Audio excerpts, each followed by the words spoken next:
شروع اللہ کے نام سے جو نہایت مہربان اور بے حد رحم والا ہے۔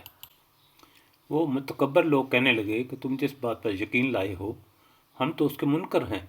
پس انہوں نے اس اونٹنی کو مار ڈالا اور اپنے پروردگار کے حکم سے سرکشی کی اور کہنے لگے کہ اے صالح، جس کی آپ ہم کو دھمکی دیتے تھے اس کو منگوائیے اگر آپ پیغمبر ہیں۔ پس ان کو زلزلہ نے آ پکڑا اور وہ اپنے گھروں میں اوندے کے اوندے پڑے رہ گئے۔ اس وقت صالح علیہ السلام ان سے منہ موڑ کر چلے اور فرمانے لگے کہ اے میری قوم، میں نے تم کو اپنے پروردگار کا حکم پہنچا دیا تھا اور میں نے تمہاری خیر خواہی کی، لیکن تم لوگ خیر خواہوں کو پسند نہیں کرتے۔ اور ہم نے لوط علیہ السلام کو بھیجا، جبکہ انہوں نے اپنی قوم سے فرمایا کہ تم ایسا فاحش کام کرتے ہو جس کو تم سے پہلے کسی نے دنیا جہاں والوں میں نہیں کیا۔